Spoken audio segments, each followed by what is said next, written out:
Hop Out Bloodline Summary. Christopher. Hop Out Williams was born in the summer of 1964 in the heart of Midtown Projects, South Central Los Angeles, into a life of crime, poverty, and gang culture. His father, a notorious OG, was locked away early, and his mother, Carrie, nicknamed Barry, tried to survive on her own as a young single parent. Chris hit the streets early, raised by the block, mentored by older homies, and surrounded by friends Bug and Big Z, who would shape his rise. By age 15, Chris was fully immersed in gang life, robbing, hustling, and dreaming of wealth. His reputation exploded when he started hopping out on enemies, never afraid to get close and personal in drive-bys and beefs. The name Hop Out stuck. In the mid-1980s, the crack epidemic hit, and Chris capitalized, quickly rising in the streets. But when Big Z was paralyzed in a shootout with Uptown Crips, Chris's path darkened. He swore revenge and earned respect by hopping out and shooting rivals face to face. His name became legend. Chris fathered Lil Chris in 1982 with his girlfriend Keisha, but his obsession with money and respect kept him distant. As his empire grew, Chris was set up by his childhood friend Bug, who snitched to the feds for his own freedom. Chris was arrested in 1989 with drugs and guns, sentenced to 7 years in San Quentin. In prison, Chris fought to survive, connected with Felix, a Bay Area plug from East Oakland, and started smuggling drugs through Rebecca, a kitchen worker he seduced. He built power behind bars and never forgot Bug's betrayal. Released in 1993, Chris re-entered the streets with vengeance. He confronted Bug, confirmed the betrayal, and executed him in cold blood. With heat rising, Chris fled to Mexico, linking up with Don Emilio, becoming cartel royalty. He fathered a second son, Antonio, with Maricela, and expanded his drug empire internationally. By 1997, Chris brought Lil Chris to Mexico. Lil Chris fell in love with the power of money and Camila, a cold-blooded cartel princess. But when Chris was arrested on RICO charges returning from Mexico, he was rescued in a violent ambush by cartel soldiers and whisked back to Mexico. Now a kingpin in exile, Chris watches his son transform into a gangster. Lil Chris, after being robbed by his old LA homies, turns his back on Midtown, vowing loyalty to the cartel. Chris sits on a throne of power, haunted by betrayal and ready for vengeance. Hop Out Bloodline is a tale of loyalty, power, betrayal, and revenge, spanning 2 generations, from the projects to the cartel strongholds of Mexico. Book 2, Bloodline Vengeance, begins as the father and son prepare to reclaim everything, by any means. Hop Out Bloodline, Chapter 1, Bingo on the Block, Midtown, South Los Angeles, 1978. We used to walk the block like we ran it. Me, Bug, and Z, shorties with big mouths and scraped knees, maybe 11, maybe younger, posted on the curb, acting grown with Kool-Aid stains on our shirts and scabs on our elbows. Our favorite game? Bingo. Ride came through 23rd Street, we'd holler it out. Bingo! That's me, Blood, watch. Oh, my mama, fool. I'ma have Dayton's and a dime in the passenger seat. I'm gonna bounce out with a gold grill and all the hoes gonna stop. That was our whole dream. Not school, not sports, cars, chains, respect, fast money. The older homies used to come through the set like royalty, music pounding, tires screeching, curls wet, and gold twinkling in the sun. Sometimes they'd toss $1 or dap us up. Most times they just laugh. But we watched hard, because one day that was going to be us. My government name, Christopher Williams. But everybody in Midtown called me Bristopher. That B in front came from my mama, Carrie Williams, better known as Barry on the Block. Not because it was sweet, but because she bled red. She had me at 15. No parents, no support, just to set in the streets. She did whatever she had to do. Boosted, banged, hustled. She was beautiful but hard. She had that stare that could stop your heartbeat and that laugh that told you she'd been through hell and back. She never sugarcoated nothing. Especially not the world she was raising me in. My pops? Christopher Williams, Sr., Midtown OG, bank robber, street legend. Got high off PCP back in the mid-70s, went on a wild spree, robbed banks, jewelry spots, even hit a Brinks truck. The feds snatched him up. Last I heard, he turned Muslim, got a bean pie hustle in the yard, and was trying to get transferred to a lower level yard. He ain't raised me, but his name followed me like a shadow. You just like your daddy, that little nigga? He gonna be worse than OG Chris. That's in his blood. At first it felt good, like a crown being passed, but eventually it started feeling like a trap. Like I ain't have a choice but to become exactly who they said I would. The homies? Bug, skinny as hell, always scratching like he had fleas. We called him that 'cause he used to play with insects, real ones, like roaches and ants. His house had an ant farm on the dresser, and his mama was a stone-cold smoker. That made Bug wild and free. He came and went as he pleased. Z, tall, lanky, dark, been tall since elementary. His mama used to cut a giant Z in the side of his head, said it gave him speed. We never questioned it. He was loyal, hot-tempered, and quick to swing on anybody talking reckless, especially behind me. We was inseparable, me, Bug, and Z. We didn't talk about loyalty. We showed it. By the time we turned 11, we was gangbanging for real. Paying over Crip tags, breaking out car windows, jumping little rivals from 20th or Miller Street. We wasn't killers, not yet, but we was on the path. Just little soldiers waiting on our chance to graduate. Then came 1979. I turned 15. The girls started looking. The game got real. Moms couldn't keep up. Not with the clothes, not with the shoes, not with the haircuts. I needed 501 Levi jeans, fresh Converse, and a crispy white tee every other day. I needed weed to smoke and money to flex. And I wasn't trying to ask for none of it. So I did what I had to do. I hit my first lick on a school bus. Some punk had on new pro kids. I jacked him and his lunch money. Got caught. Didn't matter. Moms came and picked me up like it was nothing. She didn't cry. She didn't beg. She just stared at me, shook her head, and said, "You gon' learn, or you gon' burn." That was all she said the whole ride home. Fast forward to 1979. I was 16, clean braided, white tee, sagging Levi's, fresh Chuck Taylors, and the big homie handed me a crack sack. That moment felt like a rite of passage, like a graduation. It was a Tuesday, hot as hell. Bug was already deep in it, making runs all night. Z was trying to stick to football, make his moms proud. But me? I was already on the corner, my name starting to ring out.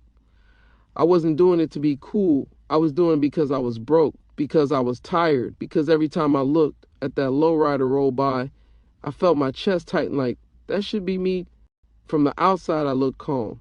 But inside, I was full of hunger. I wanted to win. I wanted to become the man people whispered about when I walked past. I was Bristopher Williams from 23rd Street, son of Carrie, son of Chris, and I was ready to hop out. Hop out, Bloodline. Chapter 2, Mama Berry's Boy. Midtown, 1980 or age 16. A crack sack in my hand, I wasn't nervous. It was small, barely enough to matter to a grown man, but to me, that Ziploc felt like a door to power, to respect, to freedom. Bug was the one who put in the word. Big homie Tone Lock gave me the nod, called me over with a head tilt while he was counting money on the hood of a candy-painted Regal. You want in, blood? Yeah, I'm ready. Don't fumble this shit. That was it. No ceremony, no applause, just product, pressure, and expectation.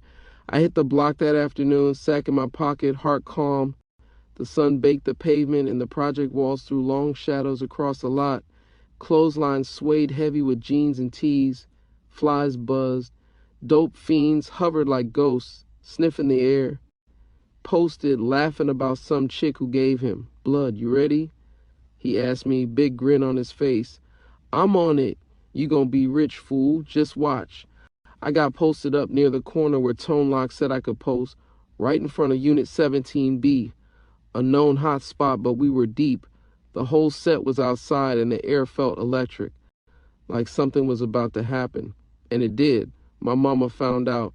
Big Z run up to me out of breath, sweat on his. Blood, yo, mama out here tripping. She heard you slanging. Tone said, be cool, but she looking for you, bruh. Before I could move, I saw her, Mama Berry, storming through the lot in flip-flops and a red scarf, eyes blazing, looking like she was about to burn the world down. Oh, you think you grown now, blood? She yelled, grabbing me by my collar with that vice grip I knew too well. You selling dope in my projects? Homie stepped back. Bug was rolling, laughing like he was watching TV. I yanked free and ran. Zigzagged through clotheslines, hop fences, ducked past trash bins. It felt like a joke at first, like one of those project chases everybody remembers and talks about. But then the air changed.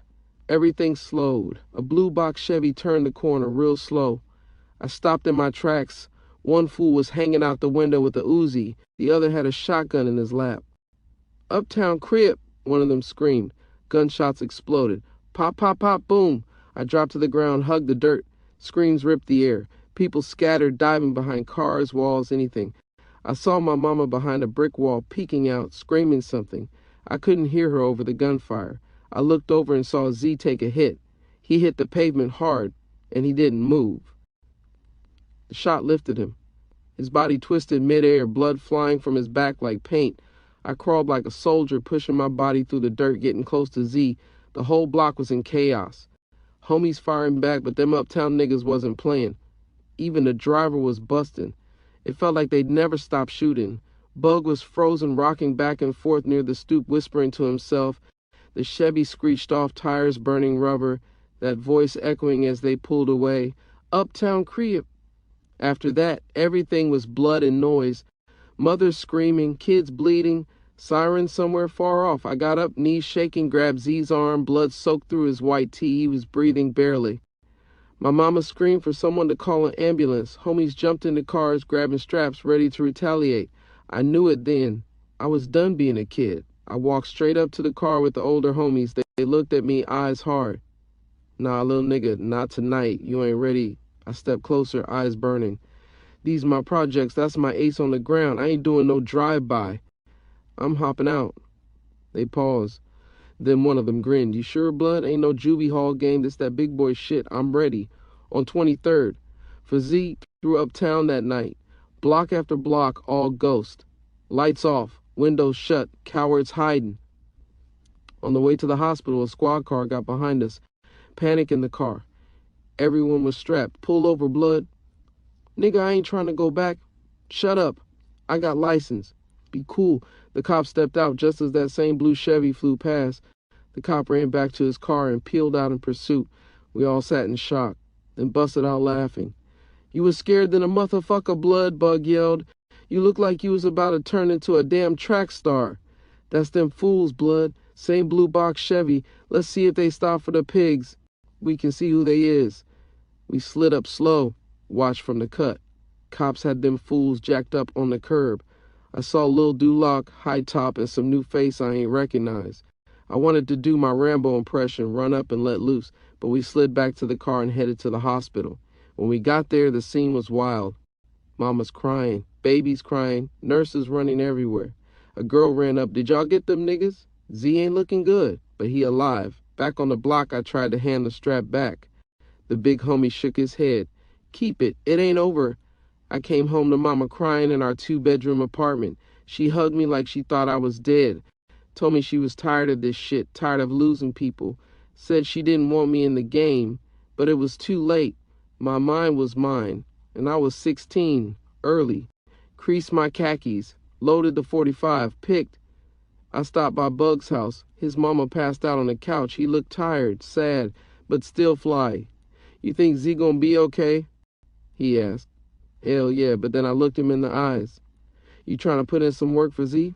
"I seen them fools. I know who it was. Let's go uptown and hop out." Bug paused, then nodded. "Fuck it, let's do it. Hop out, Bloodline." Chapter 3, Young Hop Out. Midtown, 1980 or age 16. We got Mary's car for 20 Rock. She didn't ask no questions, just gave us the keys to her rusty Buick and smoked herself into a coma. That was the hood way, dope for loyalty. Bug grabbed the sack, tucked it, and slid behind the wheel. I wasn't even thinking. I was buzzing, numb, focused. My .45 sat heavy on my lap as we pulled out. We stopped by L-Dog's place. He was 18, big, reliable, and didn't hesitate when we told him the mission. We hitting uptown. We sliding on them fools who shot Z. L-Dog smirked. "Say less." Let's ride. We cruised real slow through enemy turf. Not loud, not reckless. Eyes peeled, windows down. Bug had the seat leaned back, knuckles tight on the wheel. I sat up front, braids freshly tightened, finger on the trigger, sweat on my forehead. 2 uptown fools walking out of a liquor store laughing, talking loud like they run shit. I tapped L's arm. "Hit the corner." "Now." L swung the Buick fast. I opened the door before the wheels stopped spinning. Feet hit concrete. I ran up fast, no fear, caught them fools slipping. "Where you from, blood?" They turned eyes wide, but I didn't wait. Blah, blah, blah, blah, blah, blah, blah, blah, blah. I emptied half the clip. Bodies dropped.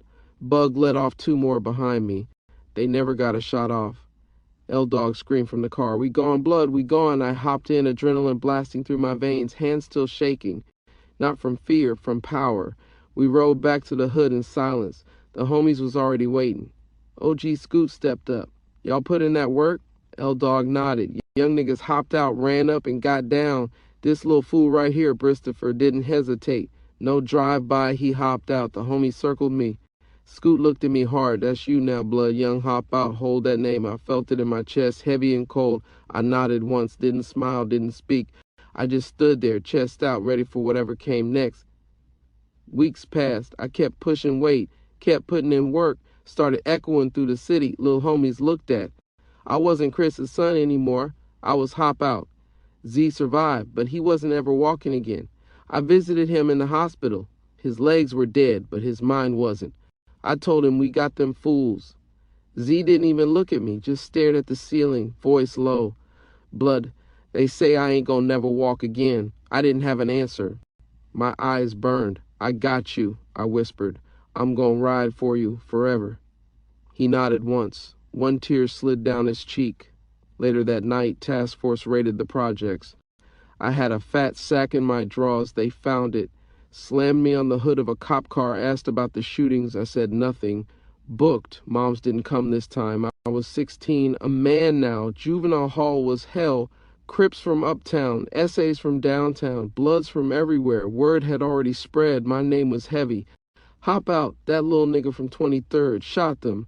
I walked into my unit head high. Fools tested me day 1. I caught 2 fades back to back. No fear, no breaks. Killer Kev, 6'4", Oakland blood, watched from the corner. After my second fight, Kev stepped up, nodded. "You solid, blood. We gon' rock with you." That night, I couldn't sleep. Fist swollen, face cut. But inside, I felt like a soldier. 3 months in, Mama came to visit. Sat on the other side of the glass. "Wipe your face, boy. You ain't no bitch. Stand tall. You got a name now." She laughed. "Hop Out. Just like your damn daddy." Crazy as fuck. I smiled for the first time in months. Daddy said don't turn down shit. Ever. I nodded. Every Uptown Crip in that joint wanted me dead. Word was one of them was the brother of the fool I shot. He came in big loud looking for me. Piece of plastic, heated it up, made it sharp, kept it. Caught him coming out the TV room. Grabbed him, stuck him in the gut 5 times. Pushed him down, wiped my blade on his shirt. Slapped the shit out of him while he screamed. He survived, didn't snitch. They rolled his ass out the unit. I stayed ready, every day, because I wasn't done. Not for Z, not for me. Hop Out was just getting started. Chapter 4, The Shot That Changed Everything. Midtown, 1980 to 1983, or age 16 to 19. When you spill blood, something inside you dies, and something else, something darker, takes its place. I didn't understand it at first, couldn't explain it.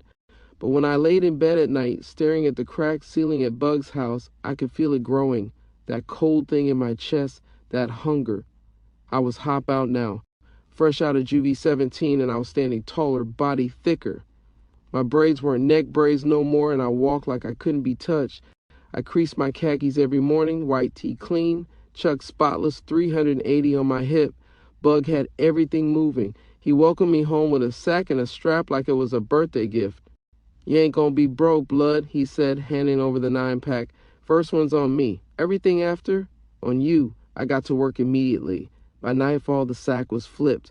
Money came easy. Respect came easier. Z rolled up in his chair one evening, quiet. That same big Z carved in the side of his head, but he didn't smile much these days. I tried to get him back in the game, but his eyes told me everything. "I'm straight, blood. I'm just watching now." That chair broke something in him. By early 1982, I was deep in it. I got linked with this homegirl who put me on with her people. I bought my first Trans Am, black with T-tops, speakers bumping music loud enough to rattle windows. Me and Bug was everywhere, playa pads, downtown loft, suburb parties.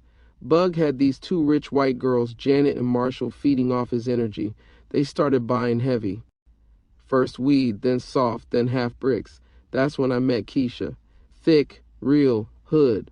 She ain't need no introduction. She was there every time I turned around, loyal and patient. Never asked for much, never ran her mouth. She was different, and I felt it. By the summer, Janet and Marshall were deep into it. Came knocking early one morning, geeked up, talking fast. We need 4.5 ounces today. Our people waiting, greedy, money hungry. I moved quick. I wasn't thinking. I showed up to the spot and walked into a setup. Janet's folks, family, a whole intervention waiting for me. Accusations flew. He's the dealer. He's been selling to our kids. He's killing them. I backed up slow, trying to dip, but cops grabbed me before I could blink. No dope on me. Keisha was downstairs. She saw the law peeled off with the stash. All I had was $2,500 cash in my pocket. This is a misunderstanding, man. They tripping. I got held for 2 days. No evidence. They had to cut me loose. Back in the projects, everything was heat. Cops kicking doors, junkies looking like zombies. Streets talking about Bug getting snitched on, but I didn't know the details yet. Z was spiraling, depressed, laid up in that bed, dreams dead. I visited Mama in the valley, clean apartment, steady job. She looked at me with that stare, the one that saw through me. You got everything you want, baby, but do you even know what you need? I didn't answer. 911 page from Keisha. Heart dropped. I was meeting somebody. Had a quarter brick in the car plus mine. 380. I was in my bucket. 6-speed clutch, rolling smooth. Highway patrol lit me up. I pulled over like I was stopping, then hit it. Gone. Old lady T-boned me in the intersection. Spun me out, tires shredded. I jumped out, hit fences, ducked through yards. I could see my crib. I stashed the gun and dope under a red Oldsmobile parked in a driveway on Annex Street. Got to the backyard, climbed the gate, dropped to my knees behind the house, and there she was. Keisha and the cops. She was crying, shaking her head no, mouthing words I couldn't hear. Inside, they tossed my place. Found a second pistol under the mattress. Found 3 ounces of crack in a shoebox in the closet. Found close to $10,000 cash stashed under the sink, wrapped in a Crown Royal bag. I was cooked, charged.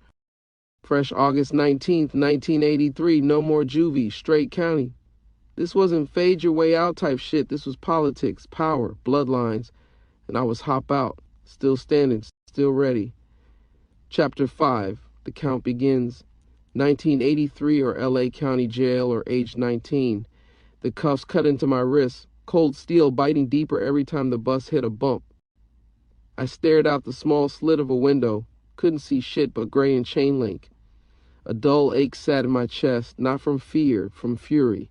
They found the shoebox. 3 ounces of raw, vacuum-sealed like grocery. A second pistol, chrome, loaded, scratched cereal, 10 bands and rubber bands under the kitchen sink. It wasn't just a high-speed chase no more. That 911 page from Keisha, something happened to her, thought she was. Turns out she was trying to warn me. The county was cold and the air smelled like bleach and piss. The guards moved us in like cattle, barking orders like we wasn't men. Face the wall, hands behind your back, eyes forward. I didn't flinch. Couldn't. Not here. They took me through receiving, a concrete hallway that felt like a tomb. Then came the humiliating routine. Hold your ear back, open your mouth, lift your tongue, hold your sack up, squat, cough. I did it all without blinking.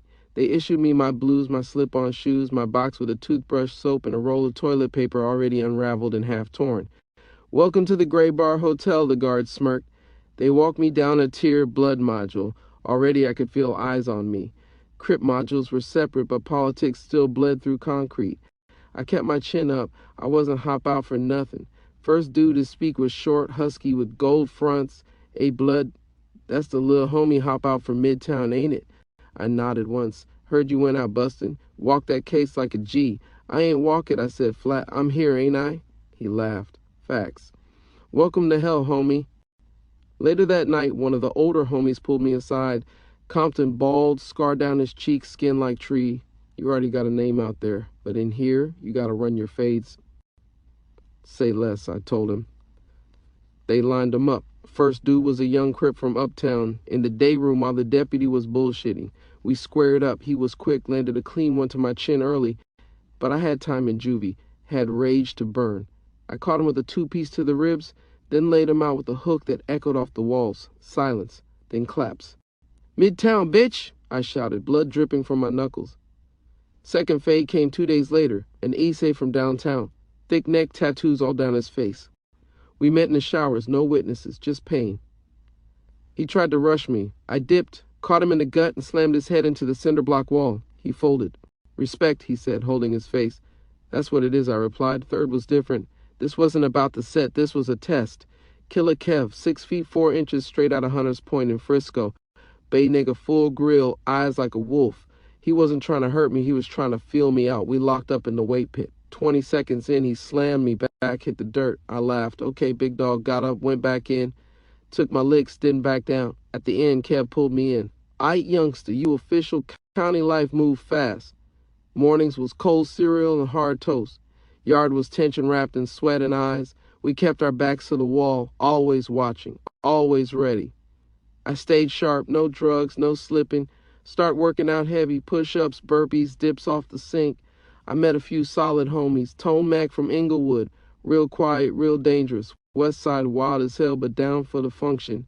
And then Felix, a Bay Area nigga from the Dubs in East Oakland. He was different, smart, well-connected, and low-key rich. He was always writing raps, passing kites, plotting. We got tight quick. When you hit the pen, link up with my peoples. I got lines on the weed, he said. You move smart, you eat good. I took mental notes. A few weeks in, I got a visit from Keisha. She sat behind the glass, eyes red, hands shaking. Chris, I didn't snitch. I know, I said. I wanted to believe her. Deep down, I did. I paid you to warn you. They was already in the neighborhood. How you know? She didn't answer. Just pulled something out her purse. A sonogram. I'm pregnant. My heart stopped. Just for a second. You sure it's mine? I asked, not even thinking. She looked wounded, then nodded. I'm sure. I ain't been with nobody else, Chris. Just you. I stared at that blurry image, that little spot on the screen. My seed. You gonna be a daddy. Hop out. I put my head to the glass. No tears, just a flame in my chest. I ain't gonna miss this whole life. I swear I won't. They offered me a deal 7 years. Could have fought it. Maybe. But with priors, the dope, the cash, the pistol, and no one to vouch, it was a wrap. I took the deal, signed the paper with a steady hand. No snitching, no talking, just time. A few weeks later, they put me on the chain bus. Destination, San Quentin State Prison. Because I wasn't going in as a nobody. I was going in as hop out bloodline. Chapter 6, Respect the Yard, San Quentin State Prison, or 1983, or Chris, age 19. The gate clanged behind me with a sound that told me freedom was gone.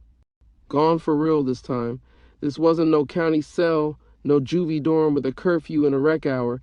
This was San Quentin, cold walls, older than my granddad, filled with men who never came home. I stepped off the chain bus, shackles biting my ankles, cuffs on my wrists. There were 40 of us stepping off like cattle, heads on swivels, trying to hide fear behind hard stares. Me? I wasn't scared. I was focused. Guards lined us up and barked the usual bullshit.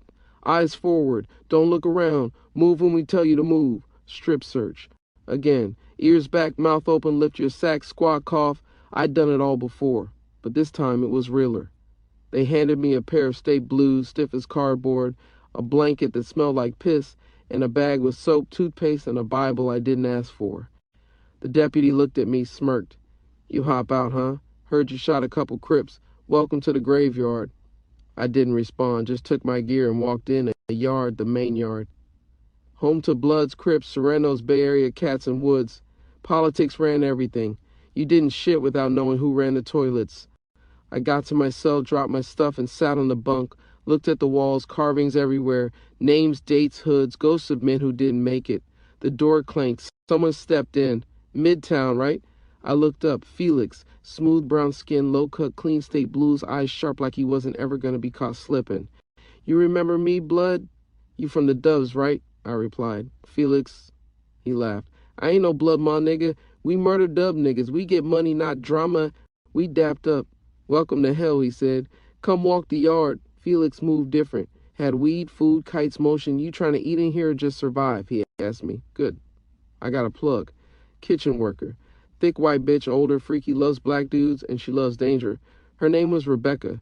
I saw her the next day. Curly brown hair, big ass, kind of chubby, but her eyes stayed on me. Every time I came through for chow, her eyes followed me. She licked her lips when I looked. I smiled once. That's all it took. Later that week, I dropped a short poem on a napkin. You move like a secret, walk like temptation. I see you watching me, so stop waiting. She read it, blushed, slipped me an extra biscuit. By the next week, we was fucking in the storage closet behind the kitchen, hot, fast, sloppy. She was wild, whispering in my ear, calling me names like Black King, talking about how she never had real dick before. I handled it, rough, just like she wanted. After that, I told her what I needed. Bring in some green, just a little. You ain't got to do it all the time. She hesitated. I kissed her neck, slapped her ass. Live a little. You like this life, don't you? She nodded. First time she brought in a dime bag tucked in her bra. I passed it to Felix. Easy flip, quick money. By the third time, she was smuggling ounces, hiding them under her skirt, sweating with excitement. I gave her poems, gave her dick, kept her hooked on fantasy. Me and Felix split the profits. He handled distro to his Bay Area cats. I fed my circle. Money started stacking on my books. I bought food, soap, cigarettes, power. Then I heard it. One of the shooters from the blue box Chevy, the ones who lit up Z, he was on the yard. Name was Lil Spank, Uptown Crip, talking loud in the day room. Man, I hit that blood fool so hard he flew. Paralyzed. Should have finished him. The blood in my ears boiled. I kept cool. Watched. Waited. This wasn't the streets. You didn't just run up. Inside you moved like chess. Felix noticed. That him? Yeah. You gonna get him? Not yet, I said. When I do, he won't walk again, just like Z. That night I laid on my bunk, staring at the ceiling. Rebecca had snuck in another ounce. Felix passed me a cut of the profit. My name was rising. Hop out, feared inside and out. But I wasn't done. Spank was still walking. That couldn't last. Hop out, Bloodline. Chapter 7, The Tear Throw. San Quentin, or 1984, Chris age 20. Time don't move in prison. It drips. Each second heavy, thick, the air stale with sweat, bleach, and old blood. I wasn't counting days no more. I was counting moves. Watching. Plotting. Every time I saw that fool on the yard, I imagined him in a wheelchair. Just like Z, he walked with a limp, not from injury, from arrogance. Always running, claiming bodies, laughing loud, paralyzed that blood fool for life. Next one gonna be in a box. Word spread that I had history with him. He didn't care. Thought I wouldn't do shit inside. Thought I'd let it go. I didn't. I waited. You don't just move on someone in San Quentin without thinking it through. Money over murder, homie. Don't throw your time away. This ain't about time. This is about Z. I made my shank from a piece of plastic, snapped off a broken toilet brush, sharpened it with a match, and concrete day by day till it was needle sharp. Taped the handle, tucked it in my sock, always ready. One evening, Spank came to my tier talking to another Crip, loud on purpose. Look at that little blood, think he hard. Nigga, you in here now. Ain't no drive-bys, bitch. I stood by my cell door, staring, calm, silent. You remember Z? I said. His face twitched. What? Big nigga. Fast. Could have been somebody before you shot him in the back. He smirked. Yeah, I remember. He flew like a bitch. That was it. Next day I waited. Lockdown ending. Showers full. Guards distracted. I caught him at the top of the tier, coming out of the TV room. Dice game over. His boys lagged behind. I stepped into his path. What's up now, Crip? He looked confused for a half second. Then he squared up. I moved quick, grabbed his shirt with my left, drove the shank into his gut. Once, twice, 5 times, he screamed. I pushed him toward the railing. He grabbed it. I pried his hands off one by one. Tell Z I said, what's up, I whispered. Then I shoved him. He flew, body spinning, landed on the concrete below with a sickening crack. I stood there, blood on my shirt, chest rising slow. Seals tackled me, slammed me against the floor, knees on my neck. He's alive, one shouted. Back broken, he ain't moving. Solitary for 45 days, no light, no sound, but inside I was calm. Z was avenged. Felix slid me a kite after I got out. Everybody talking about hop out. You official behind these walls now. Spank didn't die, but he wouldn't walk again, just like I planned. Chapter 8, Lines in the Concrete. San Quentin of 1984, Chris age 20. 45 days in the hole don't change you. Pitch black, steel bed. Cold tray slid through a slot, and nothing but the memory of a body hitting concrete to keep me company. They said Lil Spank wasn't gonna walk again, broke his back in 2 places. I didn't grin, didn't gloat. That wasn't for bragging, that was for Big Z. When they walked me back to the yard, the air felt different. Homies nodded harder. Crips moved quieter. Even the Mexicans gave that subtle respect. No smile, just recognition. Hop Out had weight now. And waiting here, that's currency. Felix met me by the pull-up bars. They talking about you from the main line to the shoe. You made a statement, homie. I didn't say much. Didn't need to. He already knew I wasn't done. We kept the line moving. Weed, snuff, cigarettes, notes, all smuggled in piece by piece. And at the center of it all was Rebecca. Thick white woman working in the kitchen. Curly brown hair. Fat ass, soft voice, and a thing for danger. She liked to flirt when nobody was looking. Liked to act like it was love. I gave her just enough. Whispered in her ear. Wrote her corny poems. Bent her over the dry pantry shelves and gave her that back-arching pipe. Her moans echoed behind stacks of canned beans. Afterward, she cried, tuck green wrapped in foil or a dime of herb into the waistband of my blues. I just want to help you, she said one time, tears in her eyes. Then keep doing what you're doing, I told her. Don't talk too much, don't slip, she nodded, smiling like I meant something. Felix handled the movement. I handled the pressure.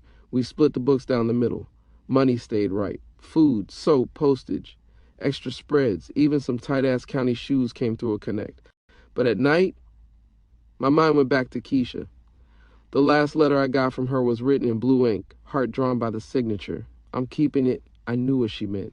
Hit different in that cell, lying on a bunk built for one, knowing my bloodline was out there.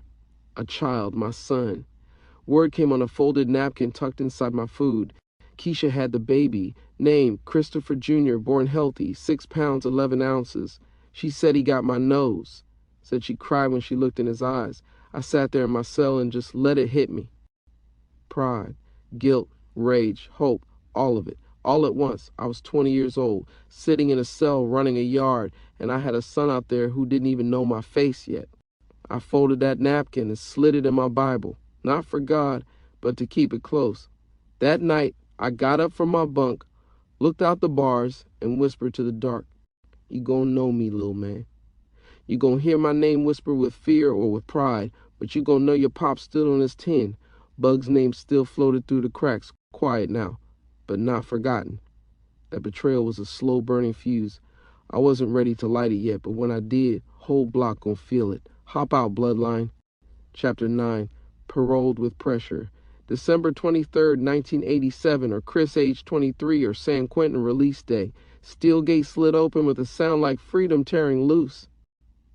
After 4 years and 6 months in the joint, I stood outside the gates of San Quentin with a brown paper bag and a stare that could cut through concrete.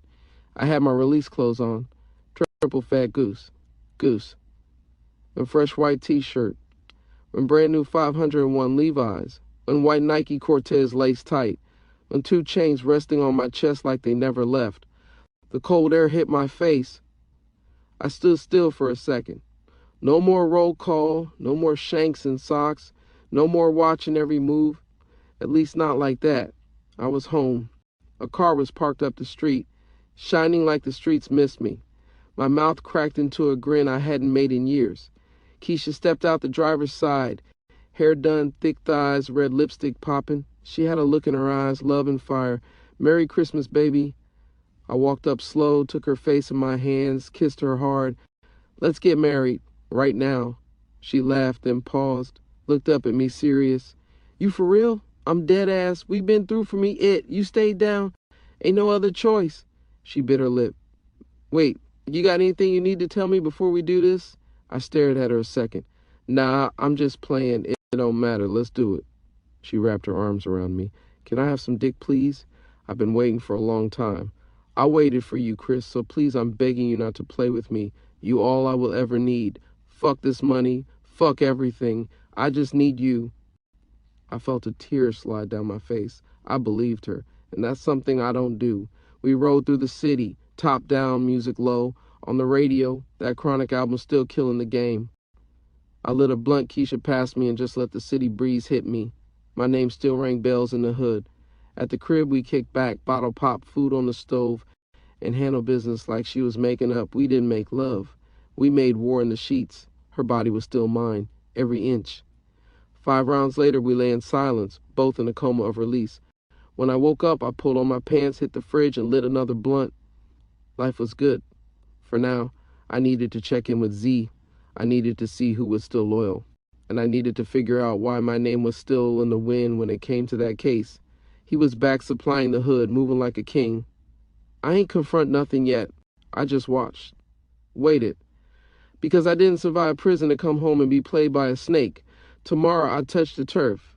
See who was with me. See who was against me. But tonight was mine. Hop out, Bloodline. Chapter 10. The Check-In. December 24th, 1987, or Chris, age 23, or the Projects. The Projects didn't change. Still had that sour concrete smell, clotheslines swinging between buildings, cracked pavement, and kids running barefoot, chasing each other like they didn't know what kind of blood soaked that ground. But me, I changed. Braids longer now. Fresh and tight. Chest full. Not that bird-chested little homie no more. Midtown 23rd Street Projects and heads. Hop out back, blood. Hey, that's Chris. What up, blood? Homies posted on corners nodded, eyes watching. Some with respect, some with fear, some with questions. I spotted Z near the old basketball court, in his wheelchair under a faded canopy. He was watching two young homies hoop, eyes tired, mind somewhere else. I walked up slow. What's up with it, blood? He turned, squinted. Damn, you got big, nigga. I dapped him up. His grip was weak. He looked older, thinner, but still Z.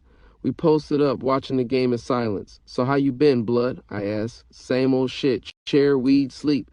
Heard you was back in the turf heavy, tried to be, Z said, but my head is different now. I got money, but I feel like I got nothing. He looked away, jaw tight. Doctor said I'd never walk again. That day, that Uzi, I still hear it, blood. I nodded. I took care of one of them fools. He turned slow. For real? Yeah.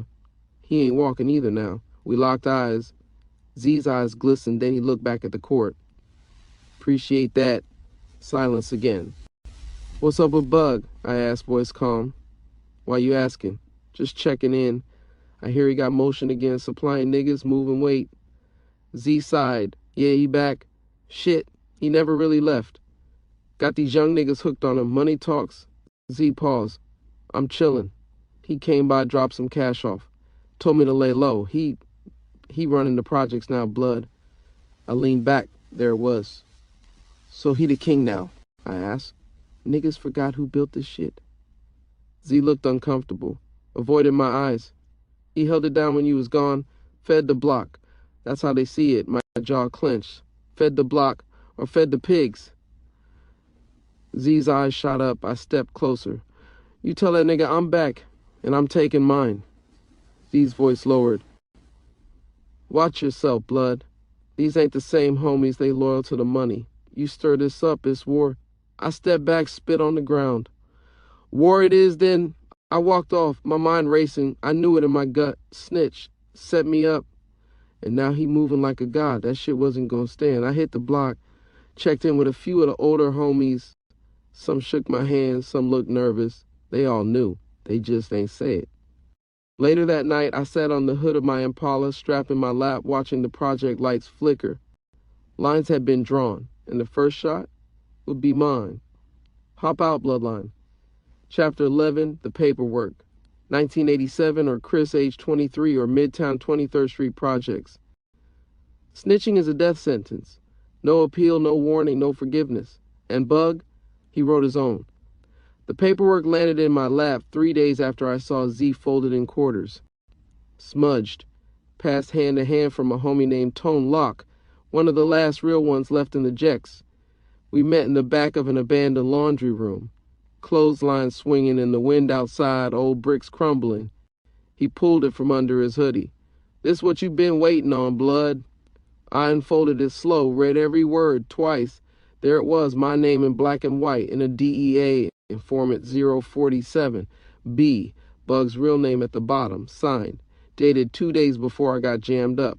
Statement, Christopher Williams is known to traffic narcotics and firearms. Information provided, date, location, vehicle description. That page felt heavier than a body. I stood there, eyes on fire, breath slow but my heart racing. Yeah, blood, this the copy. Niggas been whispering. Ain't nobody wanted to be the one to tell you. I looked up. Well, now they know. Bug's a rat, and I'm about to smoke his world. I hit the block solo that night. Hoodie up, beanie low, 45 in my waistband, 2 clips tucked tight. My first stop, the stash house on 89th. Bug used to let me chill there when we was shorties. Now it was run by 2 of his young flunkies. I crept behind the building, came up on the side door. Listen, laughter inside, money counting, rap music low, the door in with my foot, boom, and everything. 2 young dudes jumped up, one with a pistol halfway out. Don't do it, I barked. 45, raised, eyes locked. I stepped inside, grabbed one by the neck, slammed him into the wall, dropped the bag, hesitated. I pistol whipped him. His lips split blood. The second dude tried to move. I shot into the wall next to his head. I said, drop the bag. They dropped it. Tell Bug I did this. Bristopher, hop out. This my shit now. I kicked the bloody one in the face on my way out. Watch his teeth fly. I hit 2 more spots that night. Same story, same pain, same message. This wasn't about money. It was about destruction. Back at the Jacks, I called a meeting in the parking lot. Only real one showed. Of the niggas stayed hiding, probably running back. I pulled out the paperwork, held it up. Y'all see this? This rat set me up. Had me locked down while he ate off my name. He ain't the homie no more. He's a corpse waiting to happen. I threw the papers at the ground. Anybody riding with him? Stay the fuck away from me. You'll catch this heat too. I walked off, gun still in hand, adrenaline still pumping. Bug was somewhere hiding, but soon I'd find him. And when I did, there wouldn't be no yelling, no talking, just steel and silence. Hop out, Bloodline. Chapter 12, The Hunt. New Year's Eve, 1988, or Chris age 23, or Los Angeles, Midtown 23rd Street Projects. Bloodstains don't wash off easy. And by now, Bug's world was leaking. The hood knew. His stash spots cleaned out. His little soldiers checked or laid down. I threw in the street. It traveled faster than. Now all that was left was him. Rumors ran hot. Bug was laying low in the hills, hiding behind money, security, and scared homies. But fear don't mean nothing when truth hit the block.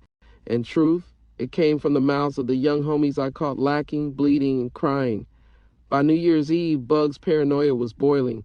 He put money on my head, $20,000.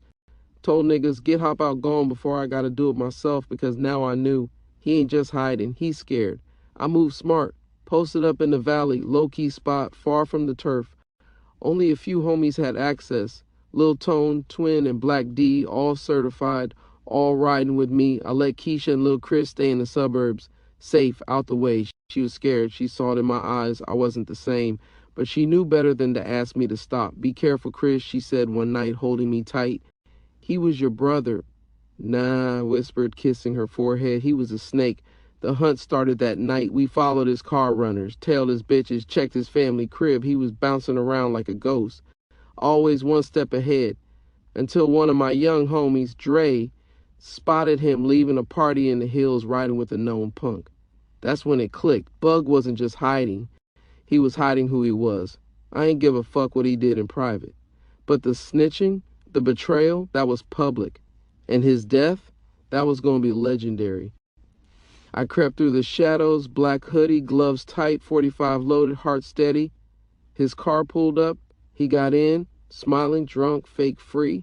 I slid into the back seat, quiet as a whisper. Drive. Bug turned, eyes wide. Chris. Blood, wait. I cocked the 45. His voice shook.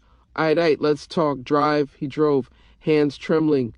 I sat behind him, gun to his neck, silence thick like smoke. Take me to the projects. We pulled up.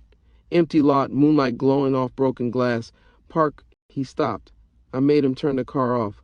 Why me, Bug? We was brothers, grew up together. You could have just asked me to leave. His voice cracked. I ain't want to go down. They had me blood 10 years. I panicked. So you fed me to the wolves. I figured you'd get out. You always do. I leaned forward, whispered, and you always dodged slow. Blam, shot him in the throat. Watched him gurgle, eyes wild, hands gripping nothing. He made it sound like a broken engine. One more to the head. Silence. I stepped out, walked away, left him where we started, in the hood, cold, alone, dead. Hop out, Bloodline. Chapter 13, Legacy. January 1988, or age 23, or Midtown 23rd Street Projects. The morning after Bug's body got found slumped in that cutlass, the hood smelled different. Colder, quieter, like the streets was holding their breath, waiting to see who'd say my name next. No one did. I rolled through Midtown in the same burgundy 64, fresh out the detail shop, gold Dayton's, chrome shining like glass, white tee, freshly creased khakis, braids tight and swinging, sun still rising, but the block was already wide awake. Some eyes followed me, some heads bowed, but nobody said shit. I parked right in front of the liquor store like I owned it, 'cause I did. Bugs turf, mine now. Later that day, I met with the homies. L-Dog, Twin, Tone Lock, Black D, my circle, the ones who stayed solid. We sat in the back of J-Bo's boarded up trap. Cash counted in stacks, guns on the table, dope in jars. This the rebuild, I told them. We ain't just pushing weight, we taking over. Every sack, every spot, every dollar, it go through us. If they got a problem, they ain't from here. Black D nodded. What about Bugs' old runners? We testin' loyalty. They either flip or fold. Tone Lock lit a cool. And the new little niggas? I leaned back in the chair. We walked outside later, around the corner near the basketball courts where we used to post up back in the day. That's where they were, the young homies. Posted up, leaning against the brick wall, flipping pagers, kicking it in groups of 3 or 4. Khakis, Nike Cortez, Pro Clubs, Raiders snapbacks. Same uniform we used to rock, just with fresh faces. Some looked 13, maybe 14. One had a fresh little mustache, looking proud like it made him grown.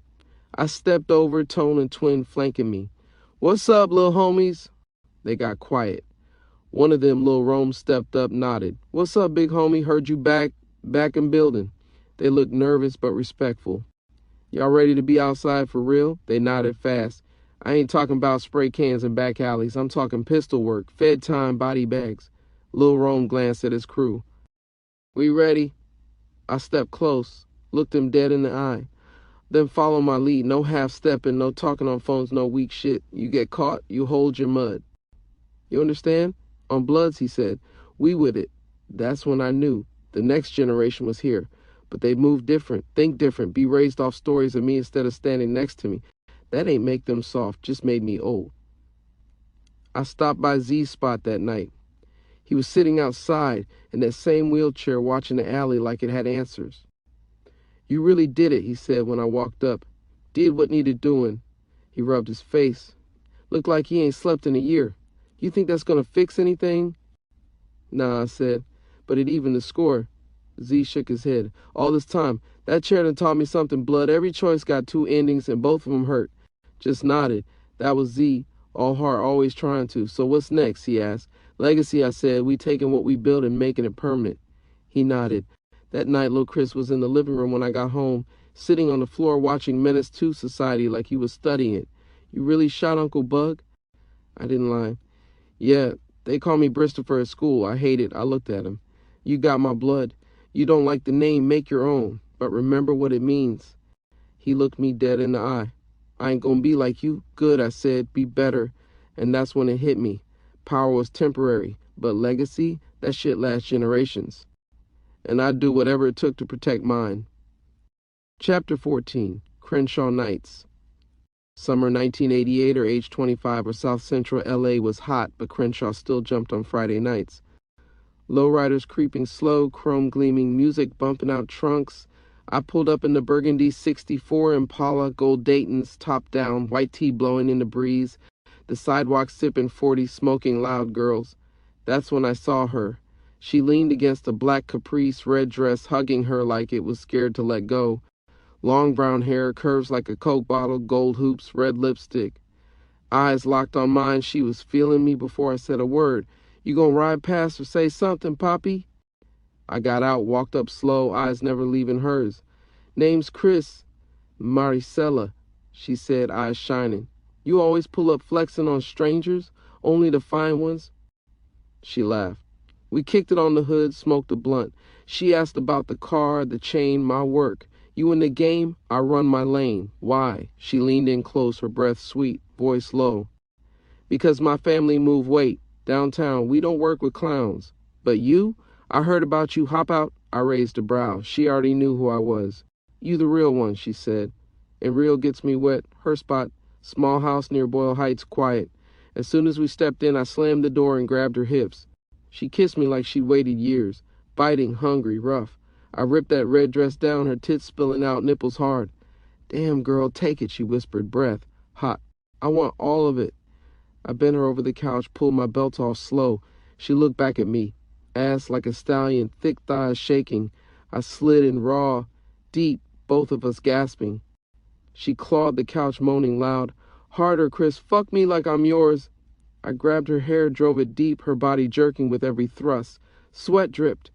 Her nails scratched my chest. We fucked in every room, kitchen, hallway, on the bed, against the wall. She wrapped her legs around me, grinding, breathless.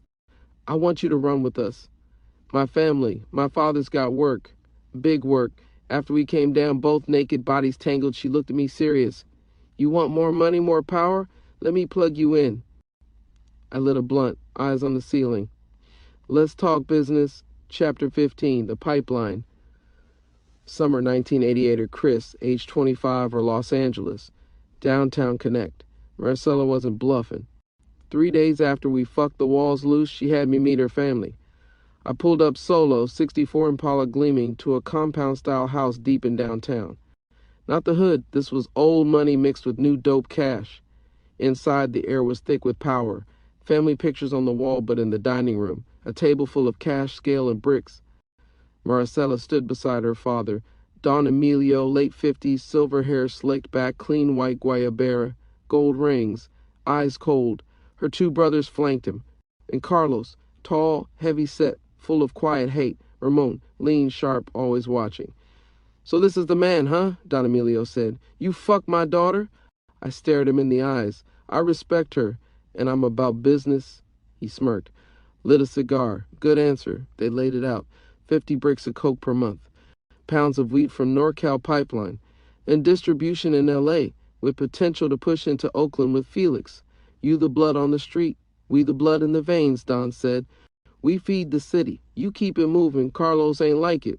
Why should we trust him? Just 'cause you fucked my sister. I stepped forward.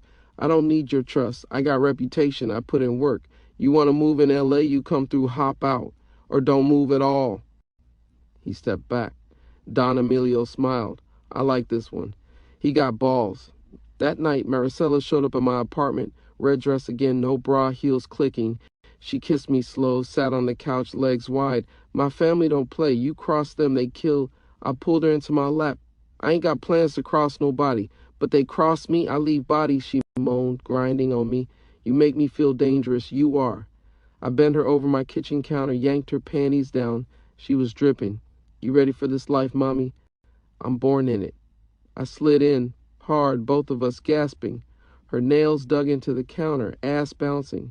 She screamed my name. You're mine now, Chris. My plug, my power, my man. We fucked like we owned the world. The next day, Felix came down from Oakland. We met in a warehouse near the harbor. Bricks stacked, guns out, money moving. Felix lit a blunt, smirked. You move fast, blood. Money waits for nobody. We dapped. The Oakland-LA pipeline was born. Chapter 16, respect the name. 1988, or Chris, age 25, or Midtown 23rd Street Projects. The streets don't sleep. They just wait for someone to die or rise. And lately, the whispers weren't about me. They were about Lil Chris. He was 14 now, tall, strong, and full of fire. Wore Cortez, kept his khakis tight, and rocked a red rag in his back pocket. Bristopher the Third. I snatched him up fast. What the fuck you doing, boy? Rep in, he said, chest out. Like you did. You think this shit a game? You think dying young is a flex? He yanked his arm back. It scared me more than any gun ever did. Keisha blamed me. He's doing this 'cause of you, she said, tears in her eyes. Every night he hears your name in the street. Hop out this, hop out that. He wants to be you. I didn't ask him to, but you never stopped him either. She stormed out, slamming the door. Sat there staring at the floor, knowing she was right. Later that week, Z rolled up to the projects in his chair. He was passing out flyers for some youth center shit he was starting.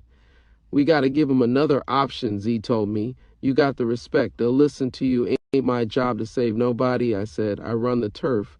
That's it. He shook his head. You run Ghost Blood. Money fades. Names fade. What don't fade is the damage. I didn't respond. He left the flyer on my car and rolled off. Next morning, I'm outside when a black Crown Vic pulls up. Out steps a new-faced suit, clean shoes, smug look. Christopher Williams, he asked, badge flashing. Who's asking? Sergeant Pike, task force. He walked up close, eyes sharp. I know your history. Bug, the war. Quentin, Uptown. You made a name for yourself, but that name's old news now. These projects, they belong to me. I stepped up, toe to toe. You want 'em? Come take 'em. He smirked. We will. Your time's up. Hop out. He turned, got back in his car, drove off like he already won. I lit a cigarette, watched the smoke rise. The streets were shifting. Z preaching peace. Maricela stacking bricks. I wasn't slowing down. Legacy wasn't just a word, it was war. And I wasn't about to lose. Chapter 17, Uptown Returns. Fall 1988 or Midtown 23rd Street Projects. Posted on 23rd, I knew the vibe wasn't right. The birds got quiet. The little homies stopped dice games mid-roll. Something in the air. Thick, heavy. Larry's crib, twisting a blunt with a burner tucked in. Lil Chris was down the block, posted with Big Duke and Manny by the playground, running their mouth, fronting like they was grown. Tahoe slid past once, slow, then again, slower. Ayo, I said to Duke, my voice sharp, get that little nigga inside. Now. Then the door opened. First thing I saw, a long black barrel sliding out the backseat window. Then came the voice, Uptown niggas, and the street lit up, tat, tat, tat, tat, tat. AK fire barked, chopping through metal walls and flesh. Manny's chest exploded, blood spraying across the brick wall as he folded backwards. Lil Chris hit the dirt, scrambling like a soldier, crawling through broken glass and blood. Big Duke got hit in the leg, spun sideways, screaming, Chris! He screamed, they got Manny. I pulled the Glock, already running toward the heat. Pop, pop, pop, pop. I lit the Tahoe the fuck up. The back window shattered, driver veered, clipped the curbs, smoke rising. But they wasn't done. Another Uptown shooter popped the hatch and started dumping with a mini Draco, spraying like it was a war zone.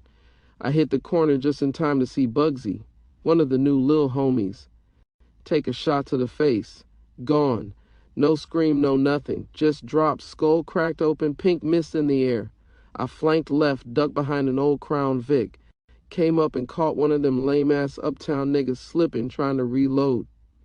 Bitch made, I yelled, and fired 4 into his chest. He hit the car, slid down, still twitching. Another jumped out the back, saw me, raised his piece. Too slow. Pop, pop. 2 to the neck. He gargled, dropped his burner, fell to the sidewalk jerking. Sirens started singing in the distance. Chris, they got little Chris. Z screamed, rolling up in his chair, blood all over his wheels. I sprinted down the block, heart in my fucking throat. I didn't care if the pigs saw me. The heater's still hot in my hand. I found little Chris behind the fence, clutching his side, blood soaking through his white tee, red rag clenched in his hand, teeth gritted. I didn't cry, he stammered. You better not, I said, kneeling beside him. You a Williams. You a hop out. He smirked even through the pain. They missed my heart. I scooped him up, put him in the back of the Monte Carlo. Z held the door, tears in his eyes. We gotta fix this, he said. Nah, blood, I said, peeling off. We gotta finish this. That night I called Felix, told him to send the rifles, suppressors, everything. The Mexicans owed me. It was time to collect. No more warnings, no more mercy. Chapter 18, The Valley Exile, Winter 1988 or Midtown 23rd Street Projects, The Valley. Lil Chris survived, barely. 2 bullets tore through his side and grazed his rib. Doctor said it was a miracle. I said it was the bloodline. But he wasn't the same. He stopped laughing, stopped being a kid. He sat on the porch one night, hoodie on, eyes locked on the sidewalk. Same one where Manny bled out, where Bugsy got his head open, where his boy Big Duke got shot in the leg and never came back around. I walked up on him, slow, cigarette burning low. How you feeling? I asked. Like I should have hit back, he said flat. Like I let him punk me. I sat next to him. You got hit, blood. You ain't no punk. You alive. That's more than most. He didn't look at me. I see him every time I close my eyes. All of them. That's when I knew something I couldn't give back. Went through his closet, folded his jeans, his Cortez, tucked his red rag into a drawer and shut it slow. Next morning, I drove him to the valley, to my mama's new spot, clean, quiet, trees and white people jogging at sunrise. It felt fake, but it was safe. She opened the door, her gray dreads tied up, house coat on. She looked at Chris, then me. She already knew. Come on in, baby, she said, pulling him close. You're gonna heal here. Eat, breathe, learn to be a boy again.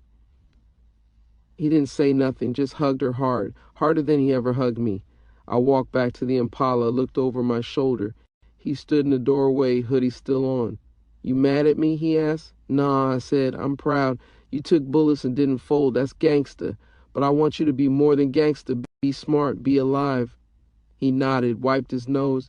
You coming back for me? I smirked. Always. I fired up the 64, rolled off slow, pain heavy on the wheel. Back in the projects, the little homies asked where he went. Out of reach, I said, out the storm, but the war wasn't over. Uptown had bled me. Now it was time to flood they streets in return. Chapter 19, Vengeance Season. Early 1989, or Chris age 25, or LA streets on fire. Little Chris was gone. Safe in the valley with Mama Carrie. Out the line of fire. Now it was just me in the streets, just like it used to be. But this time I wasn't going to bleed. Somebody else was. I called Felix the same night. The Harbor Warehouse. Same spot we ran and pulled up in a Lexus. Stepped out with 2 rifles. Wrapped tight in blankets. We laid out the map. Every uptown stash, trap house, and hangout. Names. Addresses. Shifts, routines. Tactical precision. I gathered the homies. Black D, Tone Lock, L-Dog, and the new hitters. The ones who bled with me never questioned the plan. They drew first blood, I told them. Now we empty clips. First target, 118th and El Segundo. Uptown Crip Trap House. We hit it just before dawn. They was sleeping. Sloppy. I kicked the door in. Blood. 2 of them tried to run. Pop, pop, pop. Dropped them in the hallway. The rest were caught in the kitchen. One got lit on fire when Black D tossed a Molotov through the window. Smoke and screams filled the air. I walked out slow, flames behind me, not looking back. Next night, Uptown alley spot. Felix came heavy. East Oakland hitters with Mac 10 seconds, all masked. We slid up 3 cars deep, headlights off. They were shooting dice. Hey, Blood, I called out, hopping out the G-Ride. They looked up just in time to see my barrel flash. Blam, blam, blam, blam. Felix's boys opened up too. Fully auto, no mercy. Bodies dropped. One tried to crawl. I walked up and stomped his face in. That week, 4 Uptown bodies showed up cold. 2 burned. 1 missing. 1 left hanging under the 110 freeway. Red rags stuffed in his mouth. Then the pigs came heavy. Sergeant Pike showed up outside my mama's old building. I was leaning on the Impala, cool as ice. He stormed up. You think this war don't have consequences? I will bury you, Williams. I smiled. Better bring a lot of dirt. He shoved a warrant in my face. We're watching every move. 1 slip. You're mine. You can't catch a shadow. Back home, Maricela was waiting. Red lingerie, pistol on the dresser. You're out for blood, she whispered, straddling me. And it's turning me the fuck on like wild animals, hot, rough, sweat-slicked bodies. Her moans echoing off the walls, nails digging deep. I'm yours, she gasped. But this war is changing you. I didn't answer. Because I wasn't changing. I was becoming who I always was. Chapter 20, Oakland Moves. Late 1989, or Chris age 25, or Oakland, California. Midtown was too hot. Between the shootouts, the snitching, and Sergeant Pike's task force, I needed new ground. Somewhere to stack money, think straight, and breathe without pistols on every corner. Felix had the answer. Slide to the town, Blood, he told me over the phone. Come see how we do it in the Bay. I got hitters, working women, real women. That's all I needed to hear. I pulled up in my Mustang 5, paint like glass, black with chrome lips, gold chain on, white tee, 501 seconds, Cortez still clean. Oakland streets felt different. Grittier, fast-talking, slick-moving, but real. No Hollywood, just hustle. Felix had a warehouse off International, 3 floors, all his. When I walked in, they were bagging pounds, wrapping bricks, and counting stacks so tall they looked like furniture. He greeted me with a blunt and a smile. Welcome to the Dubs, homie. Let's get you settled. We made moves. Fast. Moved 50 bricks in 30 days. Up weed grows in Richmond, coke runs to Sacramento. Felix's reach was real, and I was his partner, not his runner. We need to launder the cash, I told him one night over drinks. I'm done just being in the shadows. Let's start a label. He lit up. Bloodline Records. We got artists, studios, clubs. That's clean money. That's future. We shook on it. That night I hit the downtown scene, low-key, posted up at a spot called Pulse. Bay music bumping, crowd thick, that's when I saw her. She was standing by the bar, hella black, body thick, brown skin glowing under the neon lights. Misha. Ass like a stallion, wearing jeans so tight they looked painted on. She looked right at me, no fear. You look like trouble, she said, sipping her drink. I smirked. I am. You good with that? I don't need saving and I don't need your money, but I love the way you walk. We danced, we drank, and later we fucked like thunder, windows fogged, bed shaking. What's your name again? She asked, panting. Chris, but you can call me what you want. I didn't plan on staying in Oakland. The pace, the respect, Misha's energy. In Midtown, that shit was fading in the rear view. Chapter 21, 2 worlds, 1 gun. Winter 1989, or Chris age 25, or Oakland and LA, 2 women and 2 lives, but I knew only one. In Oakland, me and Misha had a rhythm. She wasn't loud or needy. She moved like me, quiet, sharp with her own hustle. She worked at a salon but had side money flipping knockoff designer purses. Independent, thick as hell, and real. When we weren't making moves with Felix, I was laid up in her spot blowing smoke, counting money while she walked around in boy shorts and my white tee. What's L.A. like? She asked, curled up next to me one night. Louder, dirtier. My city, but it's hot. You running from something, Chris? She wasn't just trying to fuck. She wanted to. I ain't running. I'm expanding. She kissed me slow, then expanded me. That night we fucked like animals. I bent her over her vanity, her ass rippling with every stroke. She gripped the mirror, moaning my name, her eyes wild. You deep in me, Chris, deeper than I thought. I didn't answer, 'cause my mind was split. Part of me in Oakland, but Maricela still owned the pipeline. Back in L.A., Maricela was restless. She called me 5 times in 2 days. I ignored 3. I finally picked up. Where the fuck you been? She snapped. Business, I said. Oakland moves. You think I don't know about that bitch? You think I'm stupid? Silence. I provide you with 100 kilos and you out there playing house? That hit me. I ain't playing nothing. I'm building bullshit, she spit. I loved you, Chris. I gave you everything. You gave me lies. Next couple of days, Don Emilio called to sit down. Big house, gold everywhere, heavy air. You disrespected my daughter, he said calm, but his eyes were cold. She wants you dead. I didn't blink. So handle it. If that's what you want. He laughed. You're built for this life. Marriage is just business. Back in Oakland, Misha felt the shift. Don't fight it, she said. Win it. I kissed her hard. But in the mirror behind her, I saw myself and wondered how many lives I'd ruined trying to win. Chapter 22, The Proposal. Early 1989, or Chris, age 25, or L.A. and Oakland. L.A. nights were colder now, not the weather, the streets. Eyes everywhere, cars that didn't belong, the air always feeling like it held a bullet with my name on it. I had barely touched down, and already I was summoned by Don Emilio. No questions, no delay. The dinner was too quiet, too staged. Big table, gold everywhere. Maricela sitting pretty like we didn't have war tension between us. She wore that blood-red dress, the same one she wore the first night I fucked her. But this time, her smile was all business. Don Emilio raised a glass. To family, he said. And to what comes next? Then he stood up, held out a small velvet box, placed it on the table in front of me. Christopher, you've made me proud. You've made us rich. Now I want to make it official. The room went dead silent. Maricela's eyes locked on mine, hungry, possessive. Will you marry my daughter and become family for life? I didn't flinch. I looked at the ring box, then at him. I ain't saying no, but I need time to think. He smiled cold. Of course, just remember, too much time, and the world can change quickly. Back in Oakland, I needed air. Misha was at her spot, music low, candles lit. Her vibe always cool, always soft in the right ways. She sat across from me, legs crossed, sipping wine. You ever think about leaving it all behind, she asked. Then let's do it. I'm opening a salon. You invest, we grow when the time's right. We disappear. I stared at her. She wasn't offering escape, she was offering freedom. We didn't talk after that. She led me to bed and we moved slow. No rush, no need to prove something, just real connection. 3 days later, East Oakland, me and Felix hit one of his grow houses. Felix's cousin Rico was finishing a delivery. The vibe felt wrong. Too many eyes, cars creeping by slow. Let's dip, I told Felix. We barely made it out the gate when the first shots rang out. Tat, tat, tat, tat. SUV windows down, mass shooters. Rico took one to the head, dropped instantly. Me and Felix hit the dirt, came up blasting. Move, blood, Felix yelled. I caught one shooter trying to flank, dropped him with two to the chest, one to the neck.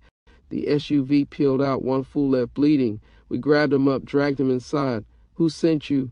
I growled. Pike. Sergeant Pike, he coughed, bleeding out. It's not the Mexicans. It's the law. He wants you buried. Back in L.A., raided my stash spot, guns drawn, cameras flashing. They found 5 bricks, 3 burners, and $80,000 in cash. The message was clear. He was coming for me. I sat alone that night in my Oakland spot. On the table, the ring from Emilio. To Mexico, Felix's offer. No name attached, just my phone buzzed. Felix. Pike's building a case. Feds might be next. I stared out the window at the Oakland skyline. 2 cities, 2 women, 2 lives, 1 choice. Chapter 23, The Wedding. Spring 1989, or Chris, age 25, or Mexico. The private jet hit the tarmac just after noon, sun blazing over miles of Mexican hills, the kind of quiet that held secrets and power. Felix looked out the window, shaking his head. Blood, you really about to marry into a cartel? You a wild nigga, he said, laughing, eyes scanning the airstrip. It's business. Time to level up. Felix smirked. Yeah, just don't let her kill you in your sleep. Don Emilio's compound was straight out of Narco's dream. Heavy gates, men with rifles, gold lions at the entrance, and marble steps leading into a house that smelled like money and murder. Maricela was already waiting inside, looking like royalty. Long white silk robe, hair curled perfect, eyes locked on me like I was the only man left on earth. You made it, she whispered, kissing my cheek, lingering. Yeah, I don't break promises. She gripped my hand hard, possessive. I didn't pull away. The sit down. Don Emilio poured 2 glasses of tequila in his office. You understand, Christopher, this marriage binds you to us. For life. No backing out, no betrayal. But in return, you will have power, wealth, and protection beyond anything in Los Angeles. I nodded. Cool. I ain't here to run. I'm here to build. Good. Then let's celebrate. The wedding. They threw a wedding fit for kings, flowers everywhere, a gold altar, hundreds of guests from Mexico, Miami, and the Bay. Felix stood next to me in a tailored cream suit, chain dancing on his chest. You sure you ain't nervous? He whispered. Nah, I'm ready. Gifts were stacked high as towers, in a ranch in the hills with its own security, and 2 Mercedes-Benzes, a black one and a candy-red lowrider on gold things. In cash, stacks in suitcases, all untouched. Felix toasted. To hop out, now boss out. Everyone cheered. Maricela's promise. Our private suite, she came close, robe falling off. I know you don't love me, she said, eyes burning.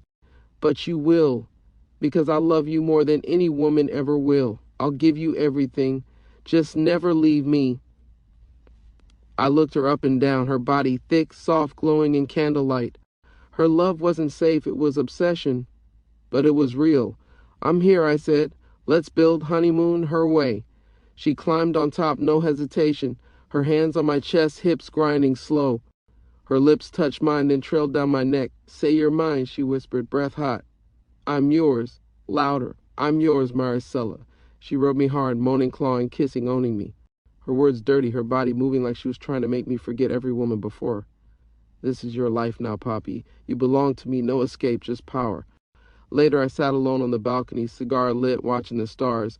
Maricela slept naked inside, body still glowing from the fire we just made. Felix walked out, sat next to me. So, you in it for real now, blood? I ain't running. What's next? I smiled. Lay low, get rich. Stay free. That's the plan. Final line.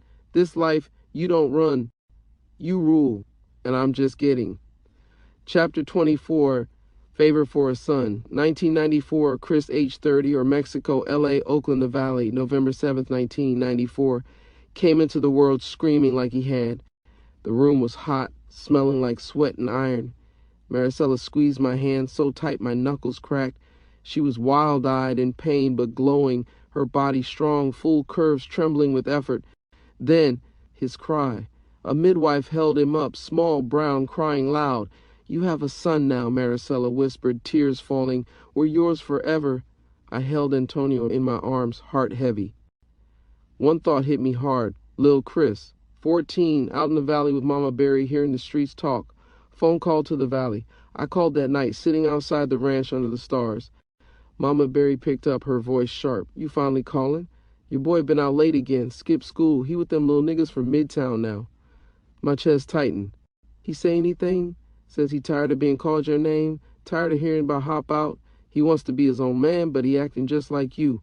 I was silent. She sighed. You got a new baby now, huh? Yeah, Antonio, then make sure you don't lose the first one trying to raise the second. Pike's still lurking. Word came in through Felix. Sergeant Pike's not done. He'd frozen one of my accounts, flipped a small-time runner from the bait, and was sniffing hard at Bloodline records. Pike wasn't just after me. He wanted to bury the favor from the Don. I met Don Emilio at his private villa. Antonio asleep in Maricela's arms. We sat under olive trees, quiet. I need one favor, I told him. Pike, he's still on me. I need him handled. Emilio sipped his tequila. Cops cost money, Chris. But for you, my son, anything. Power moves. 2 days later, Don Emilio met with an LA City official. No names, just envelopes and warnings. Pike was bought out, transferred out of state. Just like that, case dropped. Chris in Oakland. I flew back to Oakland, quiet, no fanfare, met with Felix. Bazars, LA 2. Let's run this label and print money. We signed artists, laundered clean. Money was good, but Lil Chris? Final scene back at the ranch, I watched Antonio sleep. Maricela leaned against me, smiling. Our son's going to rule this. I nodded, but my mind was on Lil Chris. One son in the cradle, one in the streets. Final line, I got everything, and I'm still losing something. Chapter 25, Blood In, Blood Out. Early 1997, or Lil Chris, age 15, or Mexico. The valley sun was burning low when I pulled up to Mama Berry's in the black Suburban. Engine running, my head heavy with choices I couldn't take back. She opened the door, arms crossed, face tight. What now, Chris? I looked past her. Lil Chris was posted on the couch, hood up, eyes locked on the TV, ignoring me like I wasn't even there. Pack up, little man, you coming with me? Mama Berry stepped in front of me, hands on her hips. You think taking him to Mexico gonna fix this? He needs his daddy here, not in some cartel palace. I'm trying to keep him alive. That's all I got left. Her voice dropped low. Don't lose him just like you lost yourself. Flight to Mexico. Lil Chris said nothing the entire ride, but I could feel his questions. Why now? Why here? Why him? When the gates to Don Emilio's compound opened, and he saw the armed guards, horses, luxury cars, his eyes shifted from anger to curiosity. This where you live now? Yeah. Welcome to it. Antonio's introduction. Inside the mansion, Maricela stood holding baby Antonio wrapped tight in silk, a soft glow in the candlelight. This your brother, I said. Chris stared at Antonio, then at me, his jaw clenched. So that's why you disappeared, huh? For him? I said nothing. He walked off. Maricela's hospitality. Over the next couple days, Maricela laid it on heavy. New shoes, designer clothes, fat stacks folded neat on the dresser. I ain't no damn charity case, Lil Chris snapped at her. Your family, she said sweetly, brushing off the sting. You deserve everything. Enter Camila. That's when Camila showed up. 16, brown skin, long curls, eyes full of mischief. Daughter of one of Maricela's close friends. By the pool tossing a football, pretending to ignore. You got an arm, but can you catch? She asked, tossing it back. He smirked, taught it one-handed. I don't miss, they talked. And Lil Chris laughed for the first time since he landed. Maricela's move. That night, Maricela pulled Camila aside, her voice low, calculated. Keep him here, keep him smiling, whatever it takes.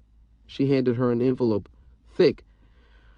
There's more where that came from, just don't let him want to leave. Our little secret. Camila nodded, tucking the cash away. She knew the game now, the talk. I sat Lil Chris down in the courtyard, moonlight overhead, palm trees swaying. You stay in here now.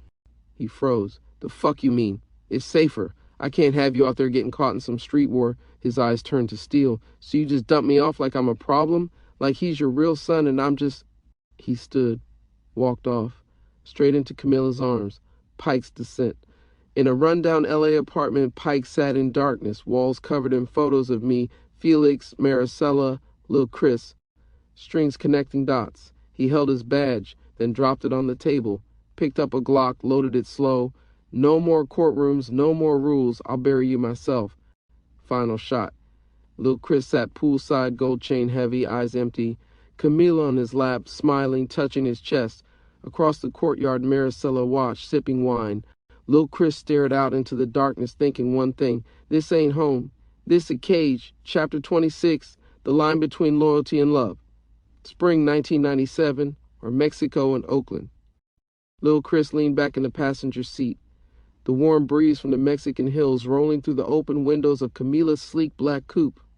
The music was bumping. Old West Coast shit. But it felt brand new out here, like it hit different when the streets weren't watching you every second. Camila drove like she owned the road, sunglasses on, lips glossed, that little smirk on her face like she was always one move ahead. You feeling this? She asked, turning the volume up. Lil Chris looked out at the rolling hills, the mansions tucked into the distance, and the freedom in her voice. Yeah, he said. It's cool. Camila's world. They pulled up to a mansion on the edge of the city. Inside was her world. Cartel kids lounging, counting money, showing off gold chains and designer clothes. Too rich, too grown, but all of them respected Camila like she was a queen in training. She walked Lil Chris through it all, hand in hand. My daddy runs weight for Don Emilio, she said softly. People respect us, but I don't want to be just somebody's wife. She stopped, turned to him. I want you different.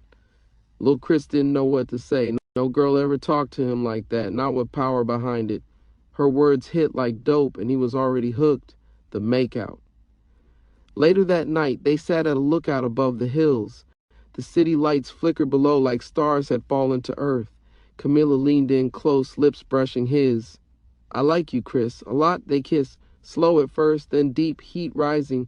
Her hand slid under his shirt, and he didn't stop her. After, Lil Chris leaned back, heart pounding. You think I could get a whip, too? You with me, you get whatever you want, Camila whispered.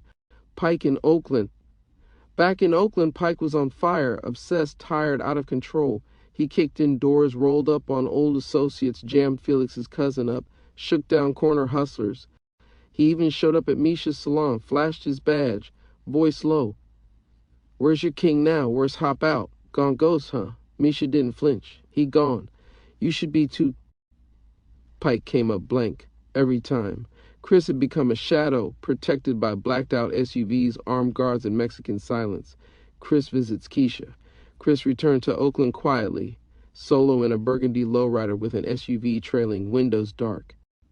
He pulled up to Keisha's spot, knocked once. She opened the door, eyes sharp. Where's my son? And I heard you got another baby. Are you fucking serious? Chris stood silent for a second, then reached in the SUV, handed her a stack of cash and keys to a brand new car. I had to do what I had to do. Her voice cracked. A fucking baby? You married to the cartel now, Christopher. You done it now? She shoved the cash at his chest, tears welling. So we done now, huh? Chris tried to speak. Couldn't. She shook her head, furious. Fuck your gifts. And fuck you. Get out. She slammed the door. Chris stood there for a long second, then turned, left the money and keys on the porch and walked away, slowly. Chapter 27. The First Brick. Late spring 1997, or Lil Chris, age 15, or Mexico. Lil Chris stood under the blazing Mexican sun, chain swinging, mind racing. Camila sat on the hood of her coupe, legs crossed, licking a paleta, watching him with those dangerous eyes. You ready to stop being a kid? She asked. She reached into the trunk, pulled out a duffel bag, heavy, wrapped tight. That's your first brick. My father said it's cool if you ready. Lil Chris hesitated, hands twitching. Why me? 'Cause I told him you got potential, and 'cause I like you. She stepped close, whispered in his ear. This ain't no handout. You either move up or move out. The deal. Camila drove them into the slums outside the city, where cartel business moved silent and fast. She introduced Lil Chris to Rico, a young hitter already with a body count. He'll show you how to flip it. Don't fuck up. Crack streets. Lil Chris holding the bag tight. Rico glanced at him. Your daddy's a legend. You gotta be more than that. Time to make your name. Meanwhile, Pike's break. Back in Oakland, Pike found something, a name. One of Chris's old contacts had moved south. A low-level runner, scared, sloppy. Pike followed the trail, saw him hop in a blacked-out SUV with Mexican plates. "Gotcha," Pike whispered. "Chris in Mexico." At the ranch, Chris sat with Don Emilio Antonio in his lap. They talked about expansion, new routes, new business. Felix walked in, tense. "Your son, Lil Chris. He's in it now." Chris's jaw tightened. "In what?" Camila gave him his first brick. Chris stood up, heart pounding. "She did what?" Chapter 28, No Way Out.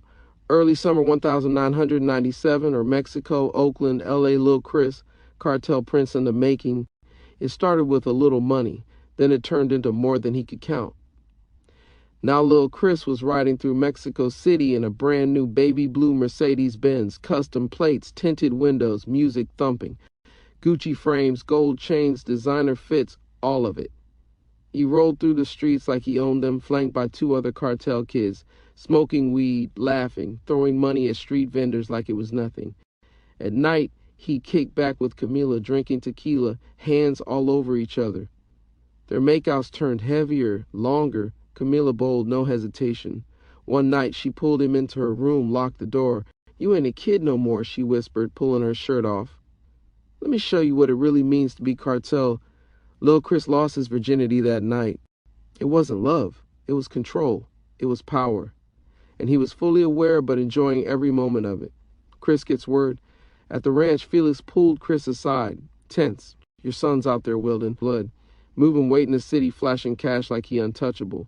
Chris's eyes flared. "Who gave him that car?" "Maricela." Chris stormed inside. Maricela sat by the pool, sipping wine, calm. "You gave him a Mercedes? He's happy. He's finally adjusting. Let him be." Chris stepped closer, voice low. "You trying to own my son? I'm giving him a future." Chris clenched his fists. Pike on the hunt. Back in Oakland, Pike walked the hood alone. Civilian now, no badge, just hate. He jammed up Chris's old connects, flashed his gun instead of a badge now. Word got around. The Don's decision.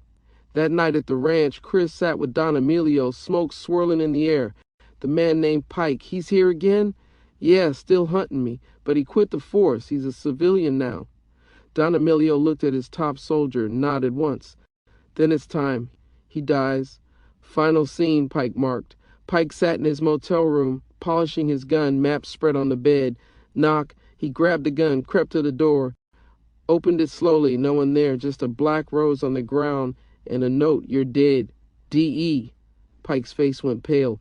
He looked out into the night, eyes scanning, but the shadows were already closing in. Hop out, Bloodline. Chapter 30, No Way Home. Late 1997, or Mexico, L.A., Oakland, federal custody. Felix was gone. Chris stared at the paperwork spread across the kitchen table inside Don Emilio's compound. 4 bricks seized, no bail, federal hold in Oakland, no calls going through. Felix had been his right hand, the one who kept the Bay Pipeline moving while Chris laid low in Mexico. And now, the feds cracked the door open. I should have seen it. He was set up, Felix's cousin told Chris over a static-filled phone line. Chris slammed the receiver down. Fuck. New connect, new trap. Chris scrambled to lock in a new supplier through Vegas, a flashy Dominican with easy promises, too easy. The deal went through, money moved. But Chris had that gut feeling. Something wasn't right. Busted at LAX. Coming back from Mexico, Chris hit the LAX terminal in his usual low-key style. He didn't even make it to baggage claim. Feds swarmed, guns drawn, voices loud. "Christopher Williams, you're under arrest for racketeering, narcotics distribution, conspiracy to commit murder." The cuffs hit his wrist hard. Rico was here. Lil Chris's flex gone wrong. News hit Mexico fast. Ain't no way they got my pops. "Nah, I'm gone, Camila." Camila tried to stop him, but Lil Chris grabbed the keys to his Benz and peeled out. "I'm just going to flex real quick, let these Midtown fools know I still run shit."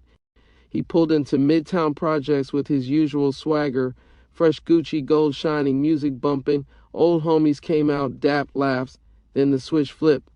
"Let me see that chain, blood," one of them said. "Nah," Lil Chris laughed.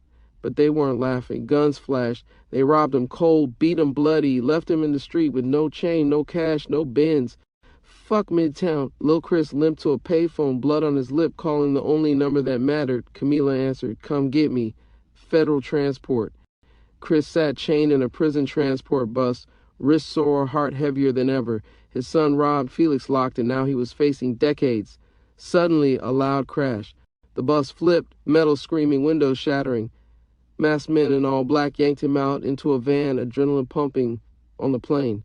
Chris woke up groggy, bruised, and alive in a private jet, engines humming.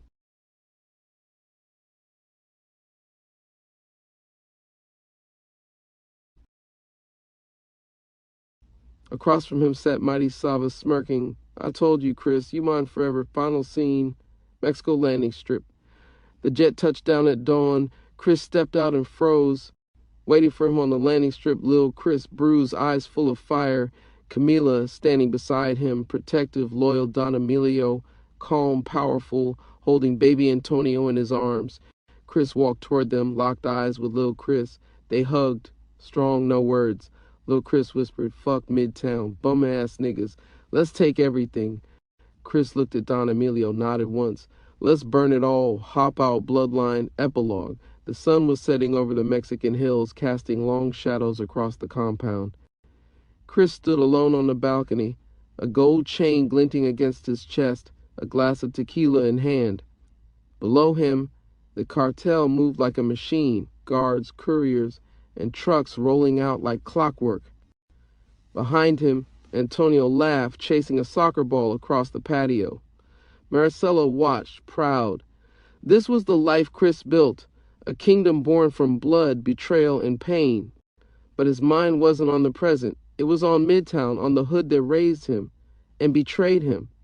Lil Chris stood beside Camila at the armory, slipping clips into a handgun, eyes cold, focused.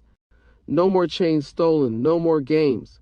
He was no longer a product of the projects. He was a prince of power, raised in the fire, ready to lead. You sure about this? Camila asked. I'm done running from ghosts, he said. It's time they remember who we are.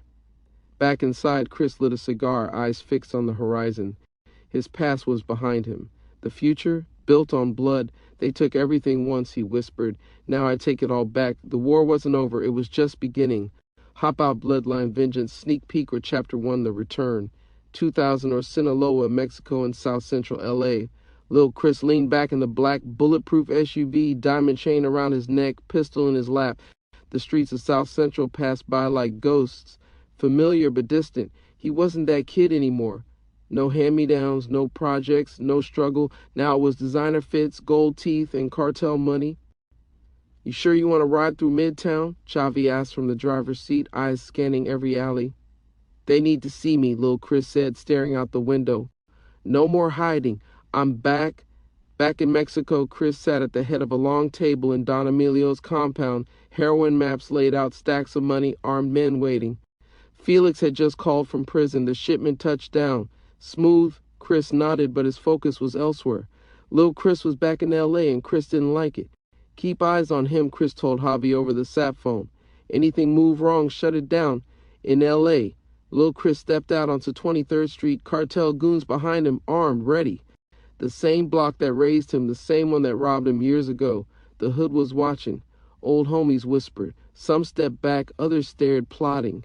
Camila sat in the SUV, window cracked, pistol on her thigh.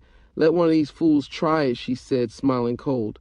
Back in Mexico, Antonio ran across the patio, laughing, innocent. Chris watched him, lit a cigar, and turned back to the map. They wanted a war, he whispered. Let's give them one.